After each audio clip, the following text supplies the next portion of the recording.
Signature cet après-midi entre la société EDMSA et la société nigérienne de pétrole Sonidep d'un contrat commercial. Nous y reviendrons avec Mamari Kone.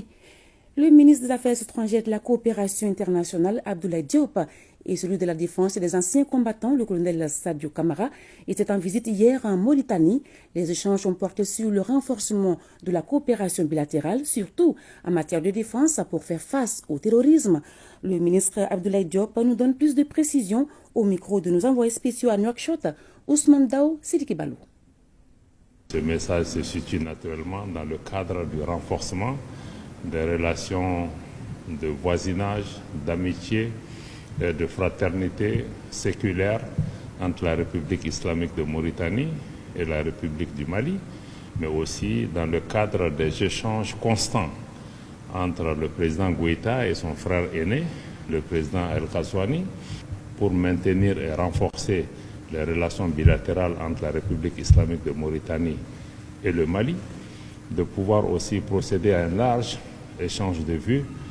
sur la situation dans notre région, au moment où le président El Ghazouani a cette responsabilité particulière d'assumer les charges de président en exercice de l'Union africaine. Naturellement, les échanges ont porté sur la situation de la région, mais sur la situation continentale. Les échanges ont également porté sur une évaluation de la situation sécuritaire dans notre région, mais en particulier sur ce que la Mauritanie et le Mali peuvent et doivent faire au quotidien pour pouvoir travailler ensemble dans le cadre d'une coordination, dans le cadre d'une synergie d'action, dans le cadre d'un dialogue continu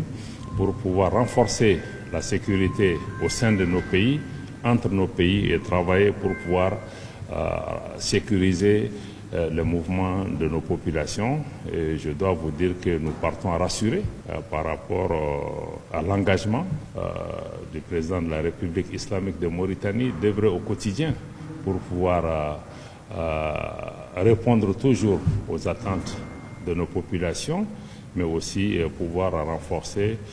cette bonne qualité de relation entre nos deux pays. Nous avons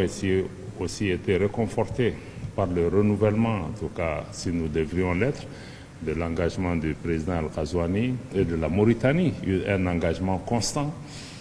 d'œuvrer toujours à la préservation des choix stratégiques, au respect des choix stratégiques du Mali, mais aussi la préservation de l'intégrité territoriale et de l'unité du Mali, et de se tenir aux côtés du Mali